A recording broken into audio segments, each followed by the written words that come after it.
Hello friends, आज अपन देखेंगे tetanus के रिगार्डिंग। स्टार्ट करने से पहले देख ले इसके नोट्स की पीडीएफ है वो डिस्क्रिप्शन में अवेलेबल है, वहाँ से आप नोट्स को देख सकते हो। तो सबसे पहले अपन क्या कवर करेंगे, MNET maternal neonatal elimination of the tetanus, इसके रिगार्डिंग देखेंगे। फिर अपन एपिडेमियोलॉजी ऑफ टिटनेस देखेंगे, जिसमें होस्ट फैक्टर कवर करेंगे, एजेंट फैक्टर को कवर करेंगे और एनवायरमेंटल एंड टाइम फैक्टर को कवर करेंगे। ये चारों फैक्टर को अपन कवर करेंगे जो एपिडेमियोलॉजी होगी। फिर अपन टाइप ऑफ टिटनेस देखेंगे कि टिटनेस के कितने टाइप होते हैं। फिर लास्ट में अपन देखेंगे कि इसको प्रिवेंट कैसे कर सकते हैं और उसका कंट्रोल कैसे करते हैं। वन बाय वन अपन देखेंगे।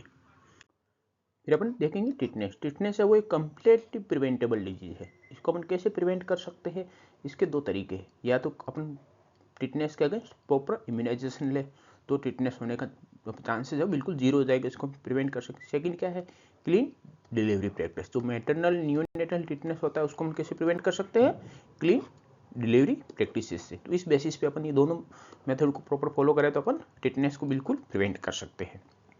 टिटनेस की बात करें तो इसमें केस फर्टिलिटी रेट होती है बहुत हाई होती है। जैसे अपन बात करें न्यू नेट में यदि टिटनेस हो गया है, न्यू बॉर्न में टिटनेस हो गया है, उस कंडीशन में उसकी केस फर्टिलिटी रेट है वो कितनी होगी, CFR 50 to 90%। और दी पोस्ट ट्रोमेटिक टिटनेस हो जाता है उस कंडीशन में इसकी केस फर्टिलिटी रेट कितनी है, CFR 50 to 30%। ठीक है ना। तो न्यूनेटल टिटनेस है उसमें केस फर्टिलिटी रेट है वो डबल है compare to the post traumatic tetanus के कंपेयर में वो डबल 2 टाइम ज़्यादा है। फिर अपन बात करें यदि नॉर्मल इन्फेक्शन हो जाता है तो उससे नेचुरल इम्यूनिटी टिटनेस में अपन देखें तो नेचुरल इम्यूनिटी वो अपन को बॉडी में अपन को प्रोवाइड नहीं होती है। तो ये ध्यान रखना है कि ये एक ऐसा इन्फेक्शन है जिसके इन्फेक्शन होने के बाद भी अपन को नेचुरल इम्यूनिटी अपनी बॉडी में फॉर्मेशन नहीं होता, वो नहीं अपन को मिलती है। ठीक है। और टिटनेस क्या क्यों होता है, इनएडिक्वेट इम्यूनाइजेशन की वजह से होता है और पुअर ऑब्स्टेट्रिक और कोड केयर प्रैक्टिस है जो टिटनेस के लिए रेस्पॉन्सिबल है। फिर अपन देखेंगे नेक्स्ट देखेंगे अपन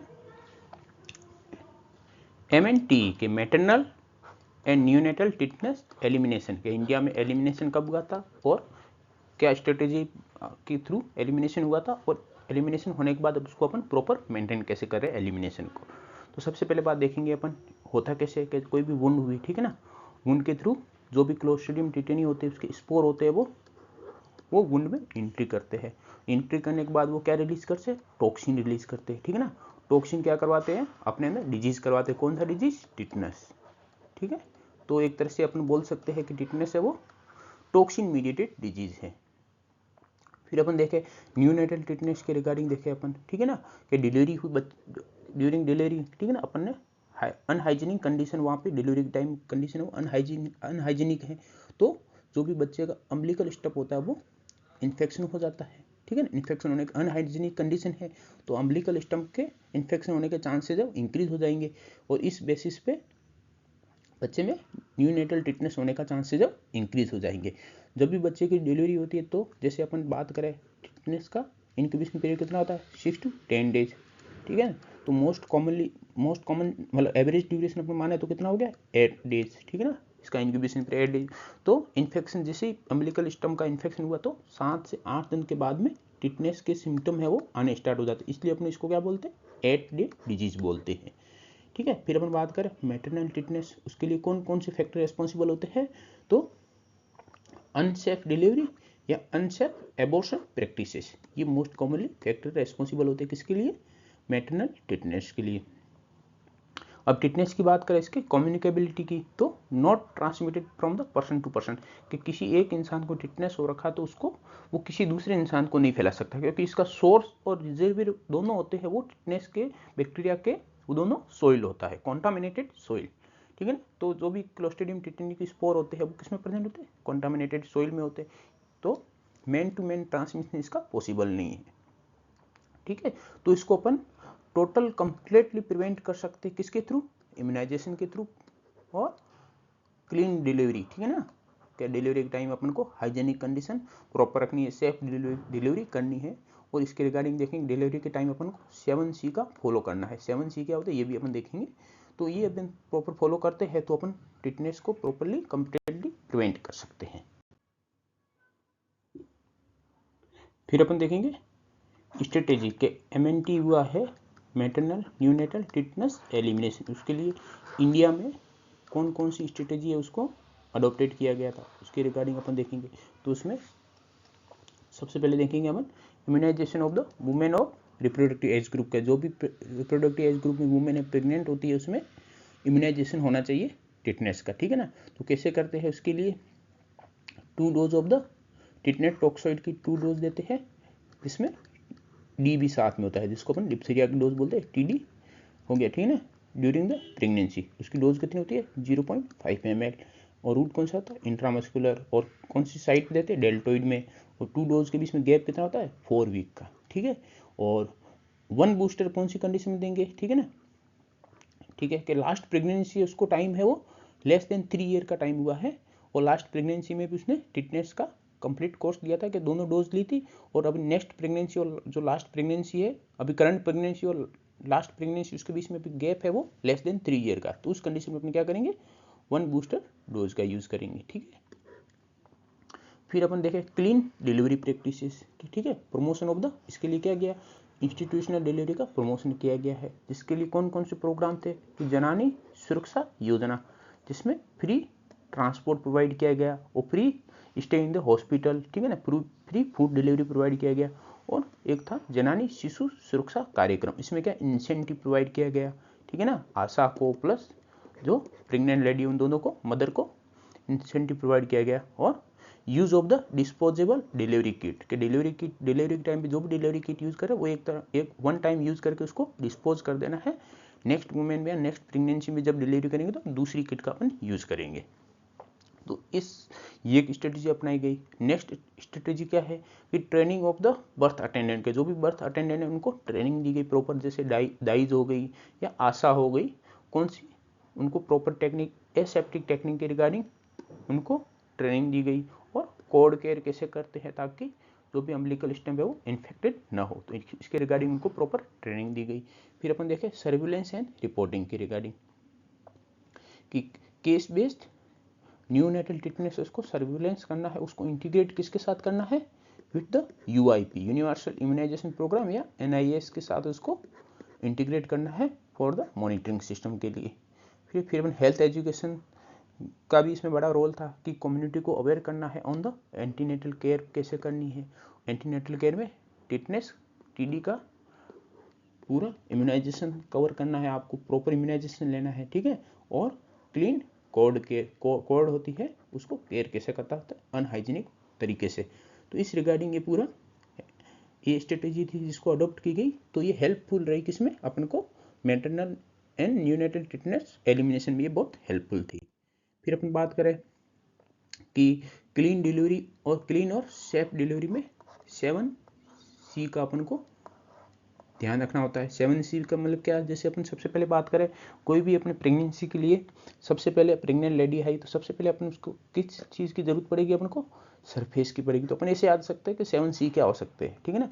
सबसे पहले अपन को क्लीन सरफेस की रिक्वायरमेंट पड़ेगी, फिर किसकी होगी अपन को डिलीवरी करवाने के लिए क्लीन हैंड होने चाहिए अपने, ठीक है, क्लीन सरफेस होगी, ठीक है, क्लीन हैंड होंगे, फिर ठीक है क्लीन हैंड हो गए। फिर अपन को कोड है, ठीक है ना, कोड को बिल्कुल क्लीन रखना है। फिर कोड को अपन कट करते हैं तो क्लीन कट हो गया, कट करने के बाद अपन क्या करते हैं कोड को टाई करते हैं, वो भी क्लीनली होना चाहिए। फिर लास्ट में क्लीन वाटर और क्लीन टॉवेल का यूज करना है, ठीक है। तो क्लीन टॉवेल जैसे बच्चे को जैसे अपने उसके बॉर्न होने के बाद उसको प्रॉपर अपन को मैनेज करना मेंटेन करना, तो प्रॉपर टॉवेल होगा वो भी क्लीन होना चाहिए। यदि टॉवेल क्लीन नहीं होगा तो भी अम्बिलिकल कॉर्ड स्टम्प है वो इन्फेक्शन हो सकता है। तो इस चीज़ का अपन को 7C का ध्यान रखना है, वो अपन 1 बाय 1 स्टेप ध्यान रख सकते हैं। सबसे पहले अपन को प्रेग्नेंट लेडी आई तो अपन क्लीन सरफेस की रिक्वायरमेंट पड़ेगी, फिर अपन को क्लीन हैंड की रिक्वायरमेंट पड़ेगी, फिर कोड है उसको प्रॉपर क्लीन रखना पड़ता है, फिर अपन कोड को कट करेंगे उसके लिए भी क्लीन कट होना चाहिए, स्टेराइल इंस्ट्रूमेंट यूज करना अपन को, फिर कट करने के बाद उसको अपन को टाई करना है, ठीक है ना, तो क्लीन टाई हो गया, फिर क्लीन वाटर और लास्ट में क्लीन टॉवेल हो गया। फिर अपन बात करें कि अपन ने MNT, ठीक है ना, जो हुआ उस बेसिस पे हमने क्या क्या अचीवमेंट किया है, ठीक है। जैसे अपन बेस लाइन अपन डाटा कौन सा लेते हैं 1988 का, जहाँ पे न्यूनेटल टिटनेस की वजह से डेथ कितनी होती थी एनुअली इन इंडिया में, तो वहाँ पे ठीक है ना 1,50,000 एनुअली, ठीक है ना। अराउंड 1.5 लाख है वो न्यूनेटल टिटनेस की वजह से बच्चों में डेथ होती थी, ठीक है ना। तो अपन देखें कि 2015 और 17 में India validated as having the eliminated maternal and neonatal tetanus, के इंडिया को 2015 से 17 में इंडिया को फ्री कर दिया गया है। किससे? कि इंडिया में MNT है वो, उससे इंडिया ने MNT को इंडिया ने एलिमिनेट कर दिया। MNT means maternal and neonatal tetanus को इंडिया ने एलिमिनेट कर दिया है। कब? 2015 से 17 में। तो ये WHO ने इंडिया को सर्टिफिकेट दे दिया, फ्री कर दिया है। इसके लिए क्राइटेरिया क्या है जो फुलफिल होना चाहिए? कि less than 1 neonatal tetanus case, less than 1 neonatal tetanus case पर 1000 live birth in every district, ठीक है ना। ये क्राइटेरिया फुलफिल होना चाहिए, तभी अपन इंडिया एलिमिनेटेड है वो माना जाएगा। तो ये याद होना चाहिए कि less than one neonatal tetanus case पर 1000 लाइव बर्थ। फिर WHO ने सर्टिफिकेट दे दिया। WHO सर्टिफिकेट कौन से दिया है? साउथ ईस्ट एशिया रीजन, जिसको हम सीआर रीजन बोलते हैं, डिक्लेयर द MNT सर्टिफाइड इन 2017 में, ठीक है। तो ये जैसे अपनी बात करें, इंडिया को कब मिला था सर्टिफिकेट? 2015 में मिला था। और सीआर की बात करें कि साउथ ईस्ट एशियन रीजन को कब सर्टिफिकेट मिला? 2017 में टोटल। तो ये 2015 से 17 इसलिए रेंज में लेके चलते हैं अपन। फिर अपन बात करें कि एक बार अपन ने एलिमिनेट कर दिया किसको? MNT को, मैटरनल न्यूनेटल टिटनेस को अपन ने एलिमिनेट कर दिया। उसको एलिमिनेट करने के बाद भी तो अपन को प्रॉपर टिटनेस के प्रिवेंट करने के लिए अपन प्रॉपर जो भी स्ट्रेटेजी उसको फॉलो करना पड़ता। हो सकता है वापस MNT ना हो जाए, ठीक है ना। तो उसके लिए करंट स्ट्रेटेजी क्या क्या है कि अपन को जो भी टिटनेस टॉक्सिक या TD कवरेज है इन प्रेग्नेंट वुमेन में, वो कितना होना चाहिए? उसको मेंटेन रखना है 90 या मोर देन 90। ये अपन को पता होना चाहिए कि उसको अपन टिटनेस कवरेज है वो 90 या मोर देन 90 होना चाहिए, तभी अपन को MNT को अपन प्रिवेंट कर पाएंगे, ठीक है। और रूटीन इम्यूनाइजेशन है, ठीक है ना, उसको स्ट्रेंथन करना है किसके थ्रू? मिशन इंद्रधनुष या IMI के थ्रू, जिसमें क्या होता है ड्रॉप आउट हो गए या लेफ्ट आउट हो गए या अनवैक्सीनेटेड जो भी बच्चे हैं उनको प्रॉपर ट्रीटमेंट देना। और प्रेगनेंसी के टाइम में हर प्रेग्नेंट लेडी को टिटनेस का जो कोर्स है वो फुल कोर्स है वो उसको देना, प्रोवाइड करना है। तो ये किसके थ्रू होगा? मिशन इंद्रधनुष और IMI के थ्रू, ठीक है। फिर न्यूनेटल टिटनेस का उसको प्रॉपर सर्विलेंस से उसको कंटिन्यू रखना है और पीरियोडिक वैलिडेशन सर्वे करना है।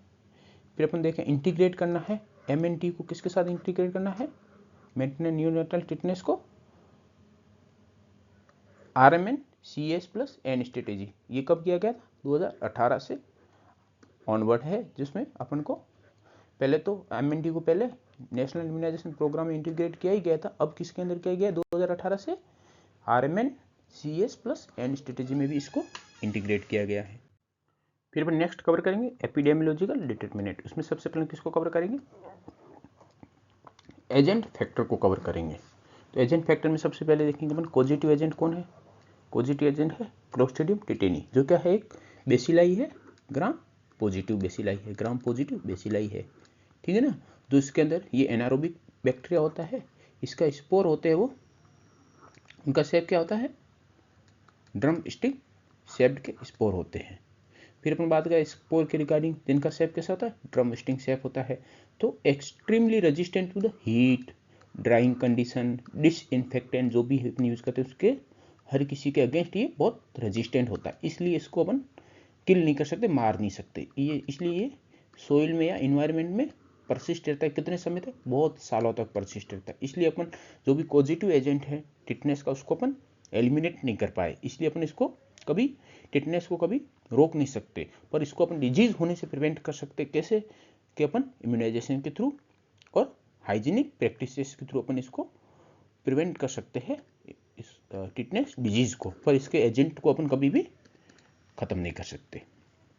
फिर इसके टॉक्सिन की बात करें, क्योंकि जो टिटनेस है वो टॉक्सिन मीडिएटेड डिजीज है, कि जो भी इस पर इन्फेक्शन होगा पॉजिटिव एजेंट है वो टॉक्सिन रिलीज करेंगे। मेनली कौन से टॉक्सिन रिस्पॉन्सिबल होते हैं? एक्जोटॉक्सिन। एक्जोटॉक्सिन में कौन से? टिटेनो, स्पाज्मिन और टिटेनोलाइसिन, इंपॉर्टेंट, ये अपन को पता होना चाहिए कौन कौन से टिटेनोस्पाज्म है। ये न्यूरोटॉक्सिन होता है जो क्लासिकल टिटनस के लिए रेस्पॉन्सिबल कौन सा होता है, टिटेनोस्पाज्म होता है जिसके बेसिस पे स्पास्टिक पैरालिसिस हो जाता है। और टिटेनोलाइसिन की बात करें तो ये हीमोलाइसिन होता है और इसकी है माइनर इंपॉर्टेंस होती है ये, पर मेनली जो क्लासिकल टिटनेस होता है, जो क्लासिकल टिटनेस के सिम्टम होते हैं जैसे राइसस सार्डोनिकस हो गए, लोकजो हो गया, ठीक है ना, इसके लिए कौन सा रेस्पॉन्सिबल होता है, ये न्यूरोटॉक्सिन फॉर्म होती है जो कौन सी होती है, वो टिटेनोस्पाज्मिन होती है, वो इसके लिए रेस्पॉन्सिबल होती है।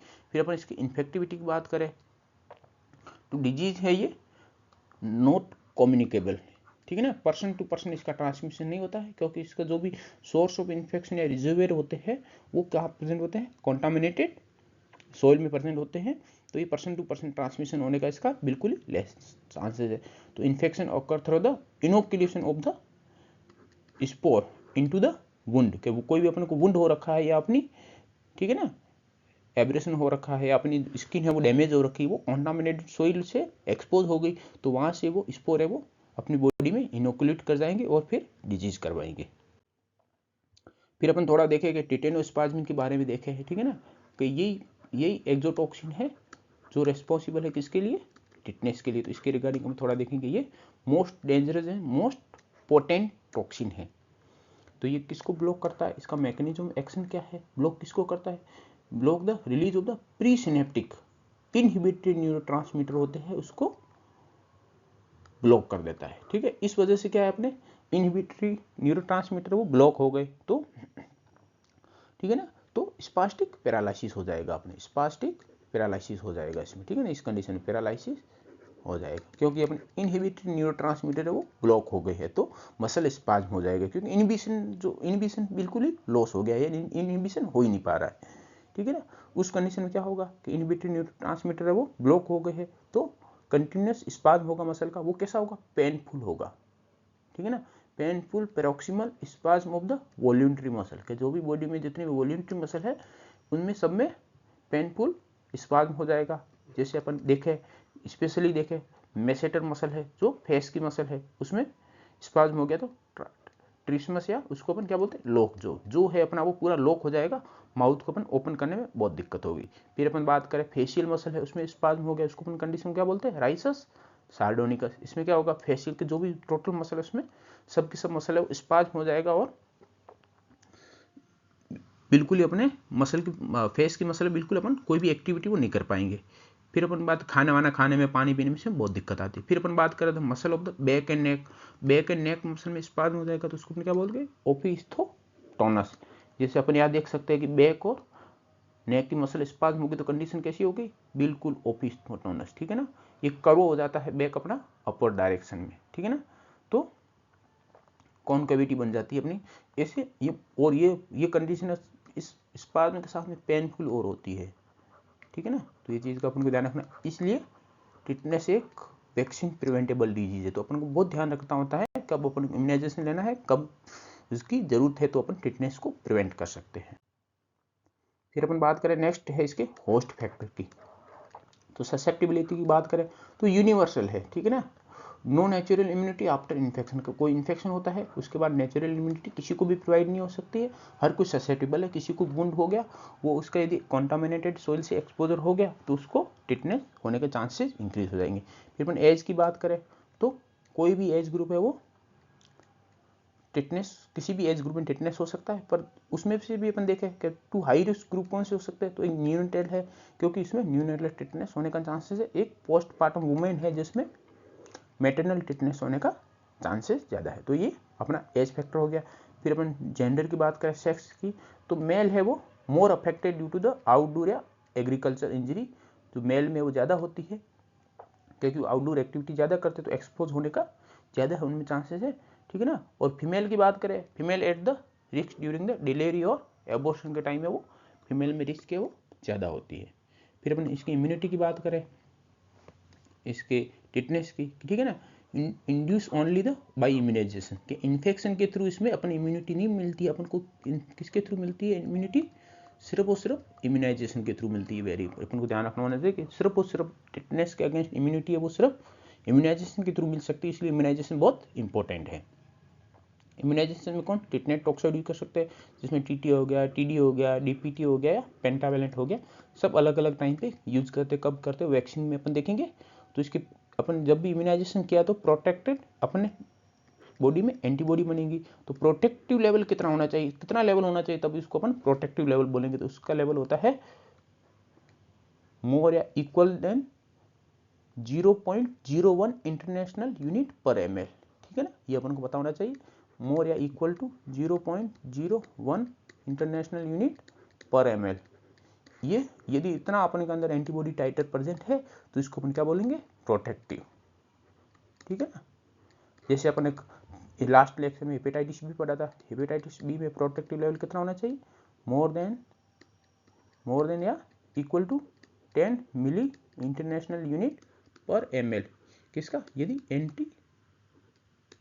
एंटी SBS का लेवल इतना है, ठीक है ना, उस कंडीशन में क्या बोलेंगे, जो टाइटर है हेपेटाइटिस बी का वो प्रॉपर है। और टिटनेस की बात करें तो टिटनेस में एंटीबॉडी का टाइटर कितना होना चाहिए, 0.01 इंटरनेशनल यूनिट पर ml।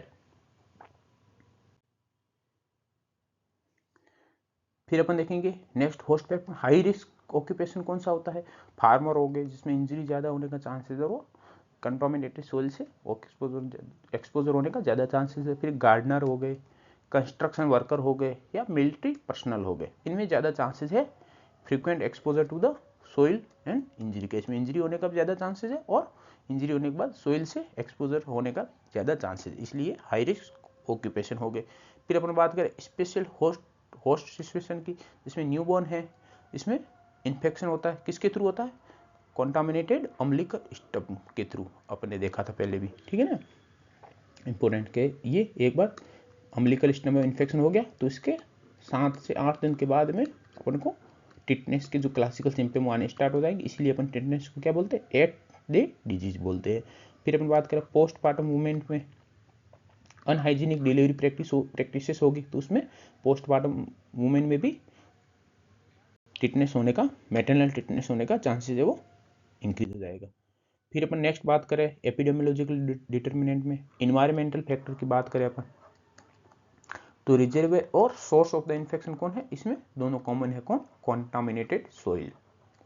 फिर अपन बात करें मोड ऑफ ट्रांसमिशन की, ठीक है ना, through the contamination of wound है, जैसे कट हो गया, बर्न हो गया, बाइट्स हो गया या ईयर इन्फेक्शन हो गया या पोस्ट ऑपरेटिव वुंड हो गई या अम्बिलिकल स्टम्प हो गया, इसका वुंड्स, ये वुंड्स के टाइप कोई भी वुंड्स उसका कॉन्टामिनेशन हो जाए, ठीक है ना, तो उस कंडीशन में अपन को टिटनेस हो सकता है, ठीक है। ये कम्युनिकेबल डिजीज नहीं है, पर्सन टू पर्सन ट्रांसमिशन इसका बिल्कुल नहीं होता है। फिर अपन बात करें पोर्टल अपना एंट्री कहाँ से एंट्री कर सकता है, ये इन पॉजिटिव एजेंट है जो स्पोर फॉर्म में एंट्री करता है, ये स्किन में ब्रेक होने से या म्यूकोस मेम्ब्रेन में ब्रेक होने से या पंक्चर वुंड के थ्रू या अम्बिलिकल कॉर्ड न्यूनेट में इसके थ्रू एंट्री कर सकता है। फिर अपन बात करें सोशल या स्पेशल फैक्टर की बात करें, वो भी रेस्पॉन्सिबल है टिटनेस के लिए, ये वेरी इंपॉर्टेंट है, ये अपन बता दें, जैसे होम डिलीवरी कि अनट्रेंड आई है, उसको बिल्कुल हाइजीनिक प्रैक्टिस की रिगार्डिंग पता नहीं है, 7C की रिगार्डिंग पता नहीं है, होम डिलीवरी कर रही है, तो उस कंडीशन में मैटरनल और न्यूनेटल टिटनेस दोनों होने का चांसेस है।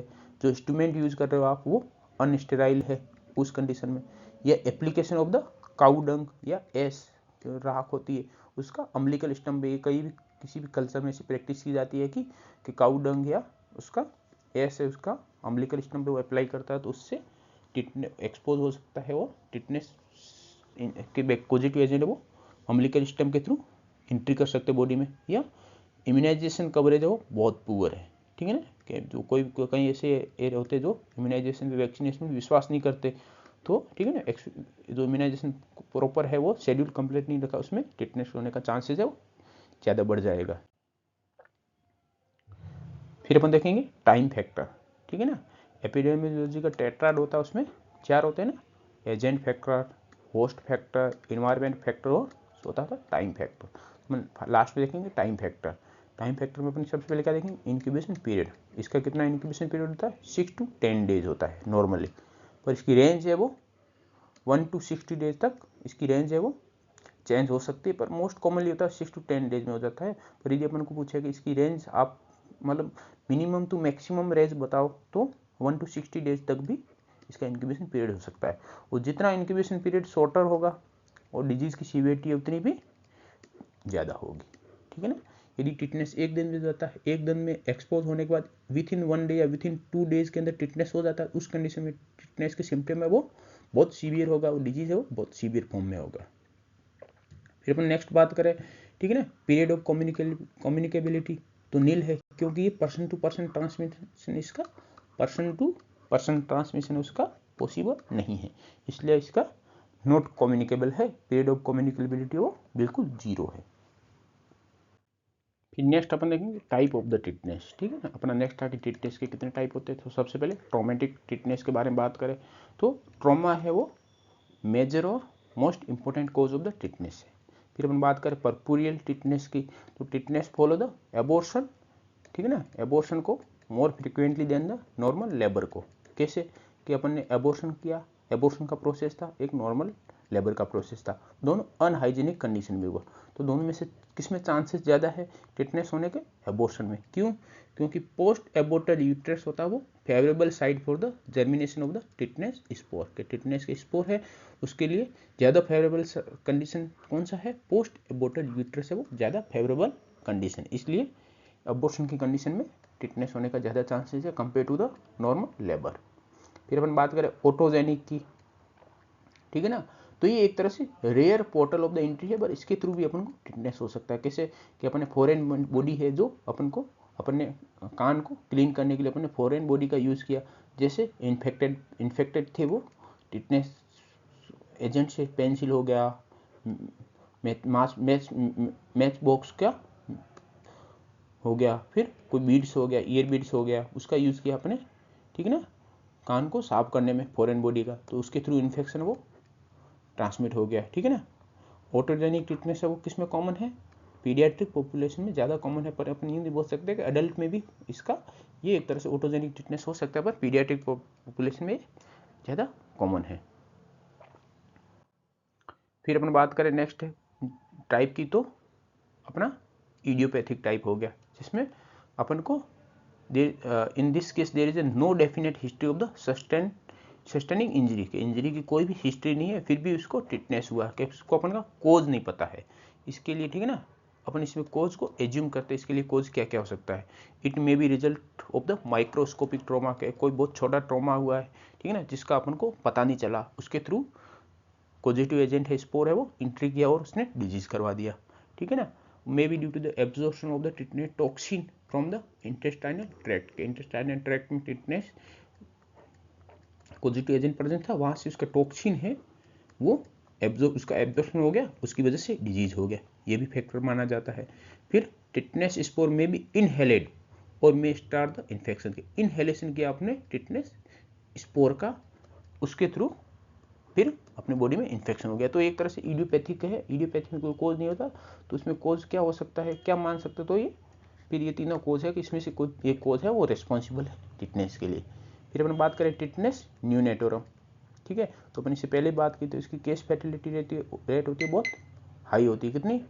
80 to 90% होती है, ठीक है। द कॉमन, इसमें common cause source of the infection कौन सा होता है? कॉमन कोज ऑफ इन्फेक्शन क्या होता है इसमें न्यूनेट टिटनेस में? तो अम्बिलिकल स्टम्प का infection, after birth umbilical stump का इन्फेक्शन हो गया, और 7वें 8वें दिन टिटनेस के सिम्टम है उस बच्चे में आने स्टार्ट हो जाते हैं, इसलिए अपन इसको क्या बोलते हैं?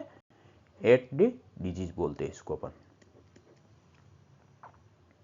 फिर नेक्स्ट अपन देखेंगे कि टिटनेस का अपन प्रिवेंशन कैसे कर सकते हैं और कंट्रोल कैसे कर सकते हैं। तो टिटनेस एक कंप्लीटली प्रिवेंटेबल डिजीज है, इसको अपन कंप्लीट प्रिवेंटेबल कर सकते हैं। कैसे कर सकते हैं अपन? इम्यूनाइजेशन के थ्रू कर सकते हैं, या क्लीन डिलीवरी प्रैक्टिसेस के थ्रू इसको कंप्लीट प्रिवेंट कर सकते हैं। बट ये कम्युनिकेबल डिजीज नहीं है, पर्सन टू पर्सन इसका ट्रांसमिशन नहीं होता, इसलिए अपन इसको कम्युनिकेबल डिजीज नहीं कहते, ठीक है ना। इसका कंट्रोल किस पे डिपेंड रहता है? इम्यूनाइजेशन, कंप्लीट इम्यूनाइजेशन कवरेज है तो कंट्रोल कर सकते हैं। वुंड मैनेजमेंट प्रॉपर होना चाहिए, क्लीन डिलीवरी प्रैक्टिसेस होना चाहिए, और हेल्थ एजुकेशन होना चाहिए कि आपको प्रेगनेंसी के टाइम पे टिटनेस टॉक्साइड की डोज लेनी है, और जो न्यूबॉर्न होता है उसमें कंप्लीट टिटनेस का कोर्स है उसको कंप्लीट करना है, और उसके बाद हर 10 साल में आप एक टिटनेस की बूस्टर लेना है। तो ये अपने उसके रिगार्डिंग अपने हेल्थ एजुकेशन करेंगे। फिर अपन बात करें कि टिटनेस का अपन प्रिवेंशन कैसे कर सकते हैं, तो अपन देखेंगे प्राइमरी प्रिवेंशन अपन कैसे कर सकते हैं, फिर अपन देखेंगे सेकेंडरी प्रिवेंशन कैसे कर सकते हैं, फिर अपन देखेंगे टर्सरी प्रिवेंशन अपन कैसे कर सकते हैं। तो अपन देखते हैं सबसे पहले प्राइमरी प्रिवेंशन। तो प्राइमरी प्रिवेंशन में देखें तो स्पेसिफिक प्रोटेक्शन देखें अपन। सबसे पहले स्पेसिफिक प्रोटेक्शन में क्या यूज करेंगे अपन, एक्टिव इम्यूनाइजेशन, ठीक है। उसमें लिए कौन सा वैक्सीन यूज करते हैं, टिटनेस टॉक्सोइड, ठीक है ना, जो किसके साथ कंबाइन फॉर्म में हो सकता है, डीपीटी के साथ कंबाइन हो सकता है, ठीक है ना, पेंटावेलेंट कंबाइन फॉर्म में अवेलेबल हो सकता है, या टीडी कंबाइंड फॉर्म में अवेलेबल हो सकता है। अपन सबसे पहले बात करें नेशनल इम्यूनाइजेशन शेड्यूल में, तो टिटनेस का कब यूज किया जाता है, तो 6 वीक पे, 10 वीक पे और 14 वीक पे। किस कॉम्बिनेशन में दिया जाता है, पेंटावेलेंट के साथ में दिया जाता है। अपन पहले भी देखा था पेंटावेलेंट में कौन कौन से वैक्सीन होते हैं, DPT, डिप्थीरिया, पर्टुसिस, टिटनेस और हेपेटाइटिस बी, और साथ में कौन सा होता है, हीमोप्लस इन्फ्लुएंजा बी। तो ये 5 डिजीज होते हैं जो वैक्सीन होते हैं जो किस में कवर किए जाते हैं, पेंटावेलेंट में, ठीक है ना। तो एक 6 वीक पे डोज देनी है पेंटावेलेंट के साथ, टीटी का डोज हो गया, एक 10 वीक पे पेंटावेलेंट के साथ टीटी का डोज हो गया, और 14 वीक पे पेंटावेलेंट में टीटी का डोज हो गया। तो टोटल कितनी डोज होगी इसमें, 3 डोज होगी। फिर अपन को कब देना है, 16 to 24 मंथ पे डीपीटी का बूस्टर 1 देना है, तो 1 डोज ये हो गई। फिर अपन को नेक्स्ट कब देना है, 5 to 6 ईयर पे डीपीटी का बूस्टर सेकेंड देना, तो 1 डोज ये होगी। फिर अपन को 10 ईयर पे और 16 ईयर पे एक एक डोज देना है, किसका, यहाँ पे अपन देंगे टीडी का, और यहाँ डी होगा वो स्मॉल होगा, मतलब जो डिप्थीरिया की डोज है उसको अपन फ्रैक्शनेटेड फॉर्म में देंगे, ठीक है। तो ये 1+1 ये डोज हो गया। तो टोटल कितनी डोज होगी अपने टीटी की नेशनल इम्यूनाइजेशन शेड्यूल में, 3, 4, 5, 6 और 7, टोटल 7 डोज अपन को देनी होती है टिटनेस की। और हर डोज की टिटनेस की कितनी होती है, ठीक है ना, डोज कितनी होती है, 0.5 ml सब में, ठीक है। फिर अपन बात करें कि इसका रूट कौन सा होता है, इंट्रामस्कुलर रूट से अपन देते हैं टिटनेस का वैक्सीन, ठीक है। और जब तक बच्चा अपन जब तक ये देते हैं, ठीक है ना, पेंटावेलेंट देते हैं तो कौन से रूट के थ्रू देते हैं, एंटेरोलेटरल, कौन सी साइड पे देते हैं, anterolateral aspect of mid thigh, ठीक है ना। और फिर 16 to 24 पे डीपीटी बूस्टर वन देते हैं, वो भी देते हैं कहाँ पे, थाई में। फिर अब जब वो जो भी एडोलेसेंट जो फॉर्म है 10 to 16 ईयर या 5 to 6 ईयर में डीपीटी बूस्टर 2 देते हैं, ये अपन कहाँ देते हैं, डेल्टोइड में यूज़ करते हैं। ये अपन को पता होना चाहिए कि अपन बचपन में है वो डोज देते हैं वो थाई में देते हैं, और फिर जब वो एडोलेसेंट या अडल्ट आ जाता हो जाता है उस टाइम अपन कहाँ देते हैं इसको, डेल्टोइड मसल में देते हैं डोज। फिर अपन बात करेंगे प्रेग्नेंट वुमेन की, प्रेग्नेंट वुमेन में, तो प्रेग्नेंट वुमेन में TD1 कब देते हैं, अर्ली प्रेगनेंसी में अपन TD1 देते हैं, और TD2 कब देते हैं, कि फर्स्ट जब TD1 दिया उसके 4 वीक के गैप के बाद TD2 देते हैं, ठीक है ना। और बूस्टर किस कब देते हैं, ठीक है ना, कि लास्ट 2 जो टीटी की डोज है वो विथ इन 3 ईयर के अंदर ले ली है, तो उस कंडीशन में जैसे लास्ट प्रेगनेंसी और करंट प्रेगनेंसी उसके बीच का गैप है वो लेस देन 3 ईयर है, और लास्ट प्रेगनेंसी में जो टीटी की दोनों डोज है वो दोनों ले रखी है, और उसको अभी तक 3 साल पूरे नहीं हुए, तो उस कंडीशन में अपनी क्या यूज करेंगे, सिर्फ टीटी के बूस्टर डोज देंगे। और कौन से रूट के थ्रू, इंट्रामस्कुलर रूट के थ्रू, साइट कहाँ होगी, डेल्टोइड मसल में देंगे, ठीक है ना। अपने पहले बात की थी प्रोटेक्टिव एंटीबॉडी टाइटर कितना होना चाहिए टीटी के लिए, मोर देन या इक्वल टू 0.01 इंटरनेशनल यूनिट पर ml, ये अपन को याद रखना है। इतना यदि टाइटर है तो अपन अपनी बॉडी में प्रॉपर टाइटर है, वो एंटीबॉडी टाइटर प्रॉपर है, और अपन को बिल्कुल इम्यूनाइजेशन की रिक्वायरमेंट नहीं है। और ये अपन कंप्लीट कोर्स करने के बाद अपन जैसे अपने नेशनल इम्यूनाइजेशन का कोर्स है 16 ईयर तक अपने कंप्लीट वैक्सीनेशन ले लिए, कितने टोटल 7 ले लिए। अब अपन को आगे क्या करना है, हर 10 साल में एक टीडी का बूस्टर लेना है, ठीक है ना। तो अपन को अपनी बॉडी में जो एंटीबॉडी टाइटर वो प्रॉपर मेंटेन रहेगा, और अपन को टिटनेस कभी नहीं होगा। नेक्स्ट अपन बात करें पैसिव इम्यूनाइजेशन, जिसमें अपन क्या है, बनी बनाई एंटीबॉडी बाहर से देते हैं, जिसको हम क्या बोलते हैं, इम्यूनोग्लोबुलिन। इसमें अपने पैसिव जो हाथों हाथ बॉडी में जाते ही काम करने स्टार्ट हो जाती है। वैक्सीन में क्या है, अपन वैक्सीन में देते हैं, ठीक है ना, उसमें वैक्सीन जाता है शरीर में, उसके बाद अपना इम्यून सिस्टम एक्टिवेट होता है, उसको फिर एंटीबॉडी का फॉर्मेशन होता है। इसमें क्या अपन बाहर से बनी बनाई एंटीबॉडी देते हैं, वो जाके तुरंत डायरेक्ट काम करना बॉडी में स्टार्ट कर देती है, ठीक है ना। तो उसके कौन कौन से टाइप है, तो ह्यूमन टिटनेस इम्यूनोग्लोबिन हो गया, ह्यूमन टीआईजी हो गया, और इक्वाइन टिटनेस एंटीटॉक्सिन हो गया, ठीक है ना। एंटीटॉक्सिन टिटनेस सीरम हो गया।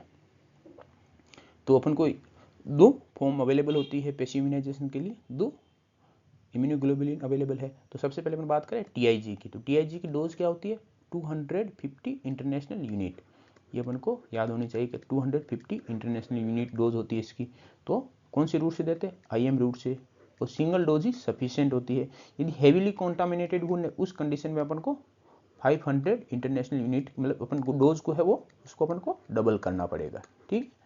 फिर अपन देखें इक्वाइन टिटनेस एंटीटॉक्सिन, ये कब करते हैं अपन यूज, जब ह्यूमन टीआईजी अवेलेबल नहीं है, एब्सेंट है, उस कंडीशन पर ये क्या यूज करेंगे, इक्वाइन टिटनेस सीरम का यूज करेंगे। इसकी अपन डोज देखें तो कितनी डोज होती है, 1500 इंटरनेशनल यूनिट इसकी डोज होती है, ठीक है ना। और उसमें सबसे पहले अपन यूज करने से पहले आईएम देते हैं, पहले सेंसिटिविटी टेस्ट करते हैं, ठीक है ना, कि इसके खिलाफ इसमें अपन को एलर्जी है कि नहीं है, इसमें अपने ह्यूमन एटीएस से अपन को एलर्जी है कि नहीं है, ठीक है ना।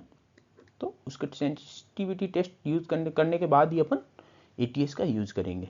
तो इसके बाद अपन देखें कि इसका पैसिव इम्यूनाइजेशन है, इसकी अपन को इंडिकेशन क्या क्या है, ठीक है, कौन सी कंडीशन बताते, एक तो डीप या कॉन्टामिनेटेड वुंड है, उस कंडीशन में अपन को एटीएस की रिक्वायरमेंट होती है, कि एटीएस क्या पैसिव इम्यूनाइजेशन की रिक्वायरमेंट होती है, ठीक है ना।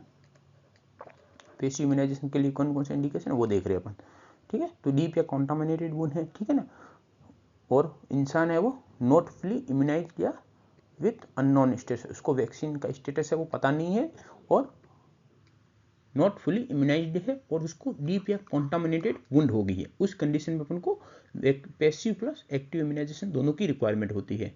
और कौन सी कंडीशन है कि कोई वुमेन है जिसने प्रेगनेंसी के टाइम पे, ठीक है ना, टीडी की एक भी वैक्सीन कंज्यूम नहीं किया, नहीं ली है, उस कंडीशन में क्या है, अपन को एंटीटॉक्सिन एडमिनिस्टर करते हैं, किसमें, बेबी में इंजेक्ट करते हैं, कितने में, कितनी डोज होती है उसकी, 750 इंटरनेशनल यूनिट, और विथ कितने समय के अंदर, विथ इन 6 आवर में अपन को उसमें बच्चे में अपन को पैसिव इम्यूनाइजेशन देना होता है, ताकि इसको अपन न्यूनेटल टिटनेस को अपन बिल्कुल प्रिवेंट कर सके। तो ये अपने दो इंडिकेशन हो गए पैसिव इम्यूनाइजेशन के। कहाँ करते हैं कि कोई भी एक इंसान है जिसका इम्यूनाइजेशन स्टेटस अपन को नहीं पता है, या इम्यूनाइजेशन स्टेटस पता है पर फुल नहीं है, फुली इम्यूनाइजेशन नहीं है, और उसको डीप या कॉन्टामिनेटेड वुंड होगी, तो अपन को एक्टिव प्लस पैसिव इम्यूनाइजेशन की जरूरत पड़ेगी।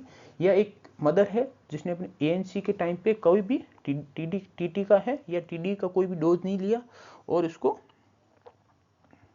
अब उसने जो भी उसका एएनसी का टाइम था पूरा हुआ, उसने बेबी है वो बॉर्न हो गया, उस कंडीशन में बेबी को अपन को न्यूनेटल टिटनेस से उसको प्रिवेंट करना है उसमें, तो उस कंडीशन में अपन क्या करेंगे, विथ इन 6 आवर बेबी को एंटीटॉक्सिन देंगे, ठीक है ना, पैसिव इम्यूनाइजेशन करेंगे। उसकी डोज कितनी होगी, 750 इंटरनेशनल यूनिट, तो उसको बच्चे को अपन न्यूनेटल टिटनेस होने से प्रिवेंट कर सकते हैं बच्चे में।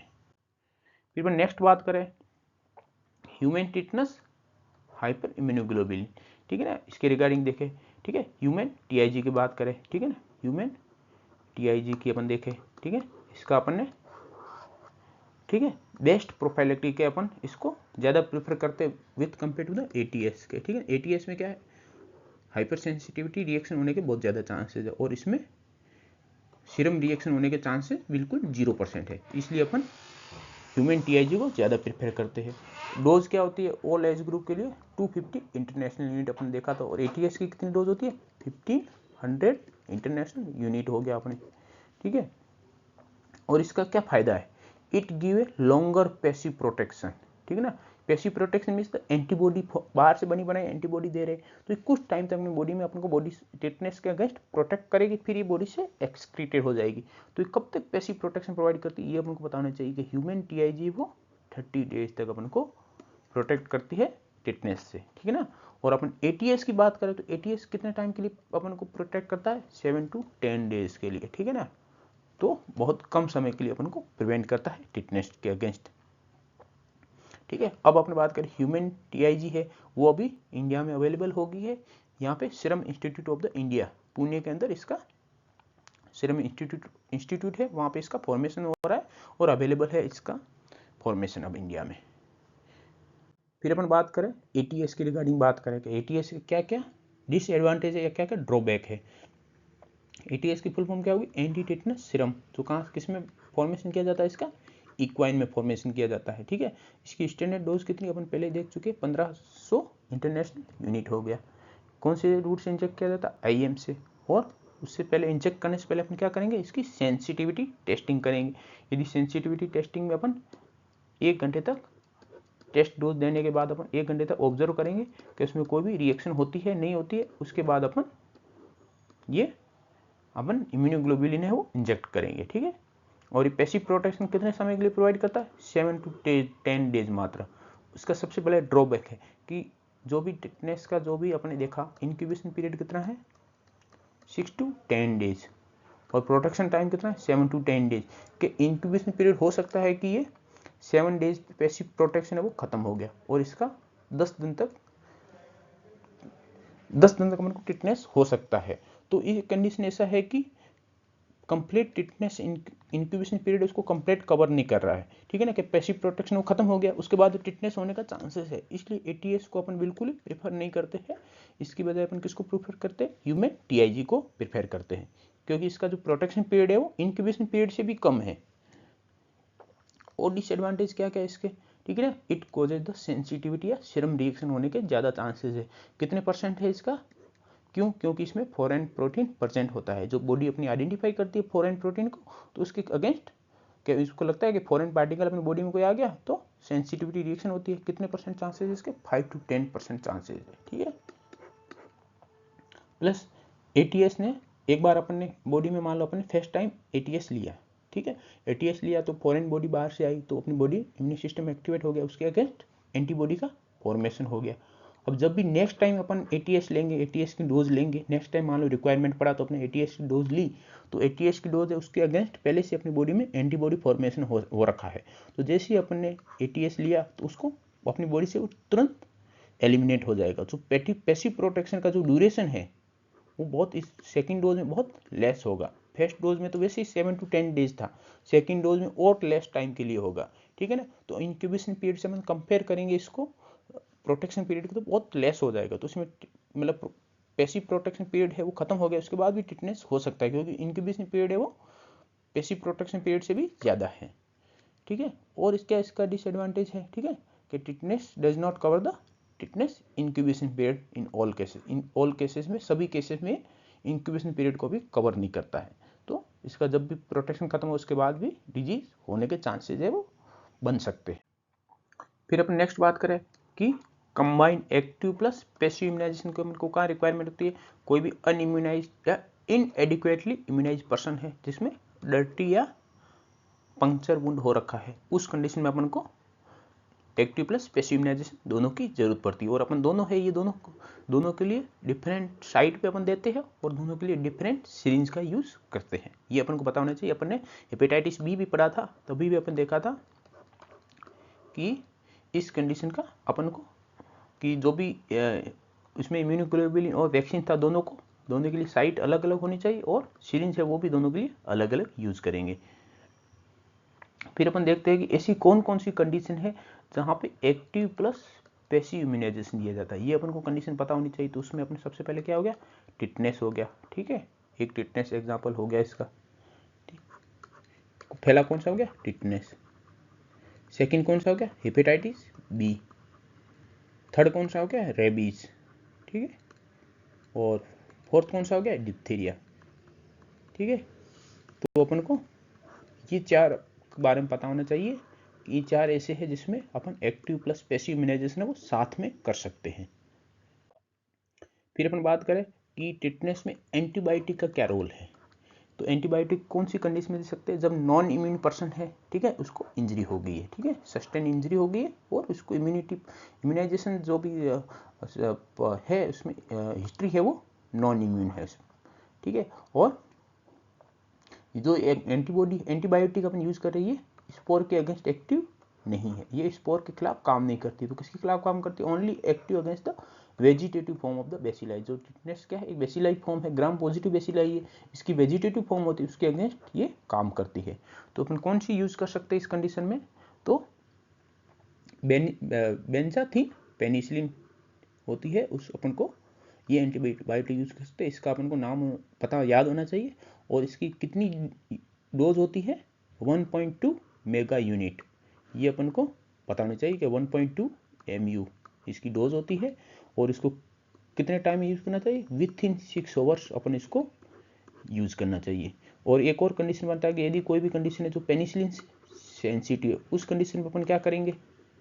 ठीक है, उस कंडीशन में क्या देंगे? उसमें एजिथ्रोमाइसिन देंगे। ठीक है, एजिथ्रोमाइसिन यूज करेंगे। कितना? 500 mg 6 आवरली अपन उसको यूज करेंगे। कौन सी दवाई? एजिथ्रोमाइसिन। कौन सी कंडीशन में?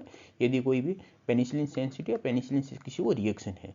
यदि रिएक्शन नहीं है उस कंडीशन में बेंजाथिन पेनिसिलिन यूज करेंगे 1.2 mega unit, within 6 hour अपन को इसकी डोज है वो देनी है। नेक्स्ट अपन देखेंगे कि अपन को वुंड का मैनेजमेंट अपन कैसे कर सकते हैं। ठीक है, तो इसमें वुंड हो गई अपन को कोई भी, तो अपन को टिटनेस, ठीक है ना, तो उसमें अपन को वुंड का मैनेजमेंट करना और टिटनेस को प्रिवेंट करना है। तो इसमें एक कंडीशन हो सकती है कि सबसे पहले अपन को पता होना चाहिए कि वुंड कौन से टाइप की। क्लीन वुंड अपन उसको कब बोलेंगे? जब वुंड की एज है वो लेस देन 6 आवर है, और नॉन पेनिट्रेटिंग टाइप की वुंड है, नॉन पेनिट्रेटिंग टाइप की, और टिश्यू डैमेज है वो नेग्लिजिबल है, उस कंडीशन को क्या बोलेंगे? Clean wound. और अदर वुंड कब बोलेंगे अपन उसको? जब वुंड है वो उसकी एज है वो मोर देन 6 आवर्स है, पेनिट्रेटिंग टाइप की वुंड है, या कॉन्टामिनेटेड विथ सोइल हो गया, फिशेस हो गए, सलाइवा, और डिविटेलाइज टिश्यू, क्रश या बर्न टाइप की वुंड है, या फ्रॉस्ट बाइट है, उस कंडीशन में अपन वुंड को क्या बोलेंगे? अदर टाइप की वुंड। इसमें सबसे पहले अपन क्या देखेंगे? अपन को इम्यूनाइजेशन स्टेटस देखना है।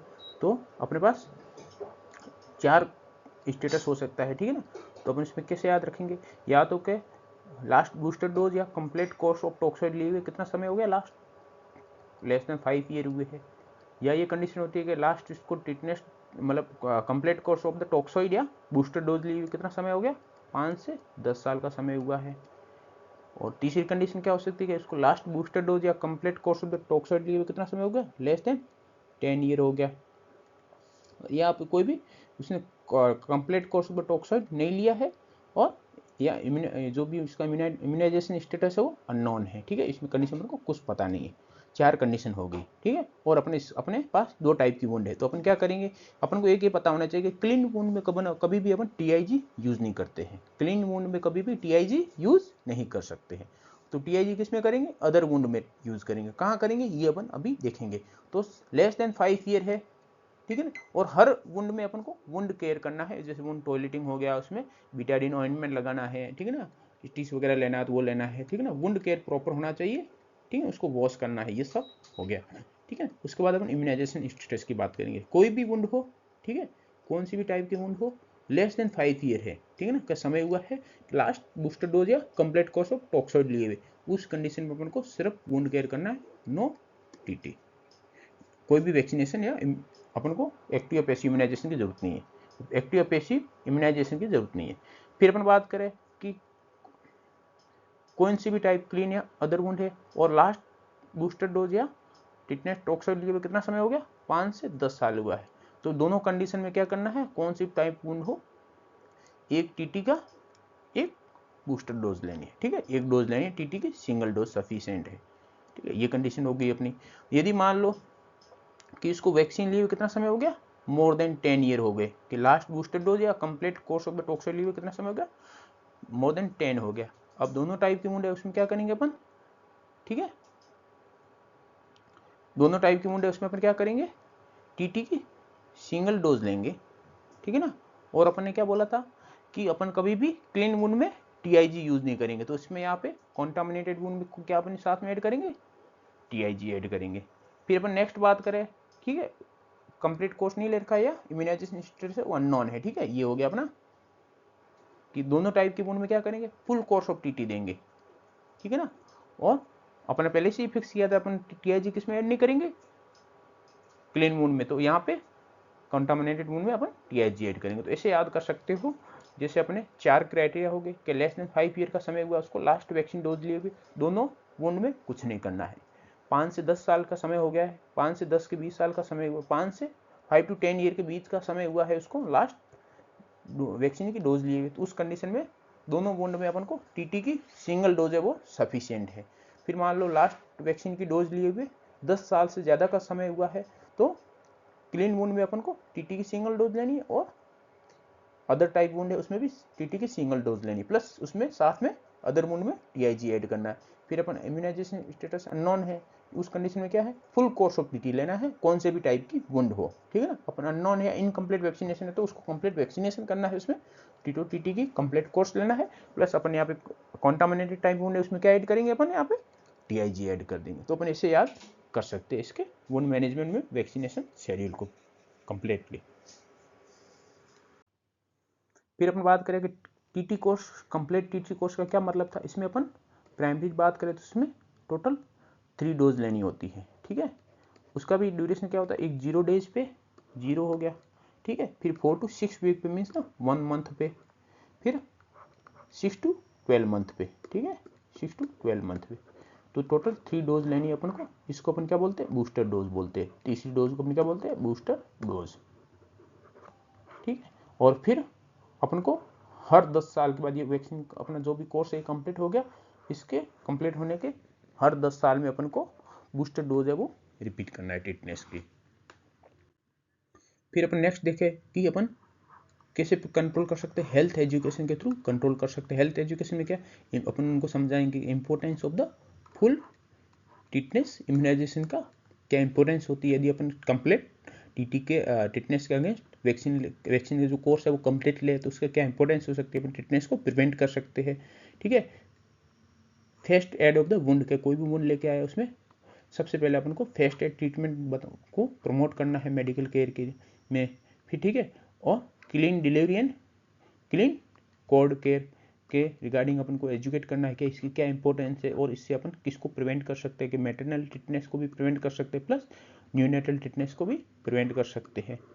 फिर अपन बात करें कि कोई भी ट्रेडिशनल एप्लीकेशन करते हैं अपन कहाँ पे, ठीक है ना, ये कल्चरल प्रैक्टिस होती है, सोशल प्रैक्टिस होती है कि अम्बिलिकल स्टम्प पे कोई भी ट्रेडिशनल एप्लीकेशन कुछ भी लगाते हैं, उसको बिल्कुल ही अवॉइड करना अपन को। तो ये अपने इसके रिगार्डिंग अपन हेल्थ एजुकेशन करेंगे ताकि अपन टिटनेस को प्रिवेंट कर सके। फिर अपन देखें कि सेकेंडरी प्रिवेंशन, ठीक है, कि एक बार अपन ने प्राइमरी प्रिवेंशन कर लिया, अब सेकेंडरी प्रिवेंशन क्या है कि उसमें टिटनेस हो गया है डिजीज, तो उस कंडीशन क्या कर सकते हैं, अर्ली डायग्नोसिस करना है और as soon as possible treatment start करना है, ठीक है, of the suspected cases to prevent the complication और डेथ को अपन इसमें प्रिवेंट कर सकते हैं। डिजीज तो हो गया, अब डिजीज को अपन प्रिवेंट नहीं कर सकते, डिजीज से होने वाले कॉम्प्लिकेशन या उससे डिजीज से डेथ हो सकती है उसको अपन प्रिवेंट कर सकते हैं। तो केस मैनेजमेंट कैसे कर सकते हैं कि अपन टीआईजी देंगे, जो पैसिव इम्यूनाइजेशन है, ठीक है, बाहर से बनी बनाई एंटीबॉडी दे रहे हैं तो तुरंत बॉडी में जाके काम करने लग जाएगी। तो क्या काम करेगी, न्यूट्रलाइज करेगी किसको, अनबाउंड टॉक्सिन है, ठीक है ना, जो भी अभी फ्री टॉक्सिन है, जो भी अभी ब्लड में घूम रहा है, जिसने अभी अपने शरीर में एक काम नहीं किया, तो अनबाउंड है जो अभी उसको अनबाउंड टॉक्सिन को न्यूट्रलाइज कर देगी। तो इससे अपन जो भी कॉम्प्लिकेशन है उसको सीवियरिटी को कम कर सकते हैं। फिर मसल स्पाज्म हो जाता है तो उसके लिए क्या करेंगे, सिडेशन है, मसल रिलैक्सेशन देंगे, सिडेशन देंगे ताकि थोड़ा उसको आराम मिले, और मसल रिलैक्सेंट यूज करेंगे ताकि जो भी मसल स्पाज्म है उसमें उसको आराम मिले। फिर अपन क्या करेंगे, वुंड है, वुंड डेब्राइडमेंट एंटीबायोटिक प्रोवाइड करेंगे। एंटीबायोटिक कौन सी, पेनिसिलिन या मेट्रोनिडाजोल हो गया। फिर अपन सपोर्टिव केयर देंगे कि एयर में मेंटेन रखेंगे, ठीक है ना। उसमें अपन देखा था कि फेशियल मसल है उसमें स्पाज्म हो जाता है, रेस्पिरेटरी मसल में भी स्पाज्म हो जाता है, कि वॉल्यूंटरी जो भी मसल है बॉडी में उसमें स्पाज्म हो जाएगा, तो अपन को एयरवे को मेंटेन रखना पड़ सकता है, ठीक है ना। प्रॉपर हाइड्रेशन रख सकना पड़ सकता है कि ट्रिस्मस हो गया या राइसस सार्डोनिकस हो गया तो पानी भी नहीं पी सकता, उस कंडीशन अपन को हाइड्रेशन प्रॉपर मेंटेन रखना पड़ेगा, सपोर्टिव केयर होगी। फिर हम टर्शियरी प्रिवेंशन की बात करें कि इसमें अपन क्या करेंगे, डिसेबिलिटी लिमिटेशन करेंगे और रिहेबिलिटेशन प्रोवाइड करेंगे, कि जो भी टिटनेस हुआ सर्वाइवर हो गया उसको रिहेबिलिटेशन करना जरूरी है। कैसे कर सकते हैं, ठीक है, सर्वाइवर होगा उसमें मसल स्टिफनेस हो सकती है, कॉन्ट्रैक्चर हो रखा होगा मसल का, उसमें अपन को सर्वाइवल में रिहेबिलिटेशन करना ताकि उसको प्रॉपर रिलीफ मिल सके। तो ये कैसे थ्रू कर सकते हैं, साइकोलॉजिकल सपोर्ट के थ्रू या फिजियोथेरेपी करेंगे अपन तो भी उसमें थोड़ा सा इम्प्रूवमेंट हो सकता है। फिर अपन बात करें नेक्स्ट कि पब्लिक हेल्थ कंट्रोल मेजर क्या क्या है, तो यूनिवर्सल इम्यूनाइजेशन प्रोग्राम हो गया यूआईपी, जिसके अंदर टीटी या टीडी चिल्ड्रन को, एडोलेसेंट जहाँ पे अपन 10 ईयर और 16 ईयर पे अपन टीडी की डोज देते हैं 16 ईयर पे, और प्रेग्नेंट वुमेन को प्रॉपर टिटनेस का इम्यूनाइजेशन करना है उसमें टिटनेस का। फिर अपन बात करें मैटरनल है न्यूनेटल टिटनेस एलिमिनेशन MNTE, ठीक है। इसके लिए क्या क्राइटेरिया था कि गोल क्या था अपना, लेस देन 1 न्यूनेटल केस पर 1000 लाइव बर्थ पर डिस्ट्रिक्ट, ठीक है ना। और इंडिया को कब वैलिडेट कर दिया था MNTE फ्री, 2015 से 17 में, किसने, WHO ने, ठीक है। फिर अपन बात करें मिशन इंद्रधनुष और इंटेंसिफाइड मिशन इंद्रधनुष, इनका क्या मेन रोल है कि इम्यूनाइजेशन कवरेज उसको अपन को कितना पहुंचाना है, 90 या मोर देन 90, ये इंपॉर्टेंट अपन को पता होना चाहिए कि इम्यूनाइजेशन कवरेज मोर देन 90 तो अपन टिटनेस को प्रिवेंट कर सकते हैं। फिर अपन बात करें सर्विलेंस की, जो भी अपने न्यूनेटल टिटनेस को सर्विलेंस इसको किसके साथ इंटीग्रेट करना है, अपन को यूनिवर्सल इम्यूनाइजेशन प्रोग्राम के साथ इंटीग्रेट करना है। Thank you for your watching.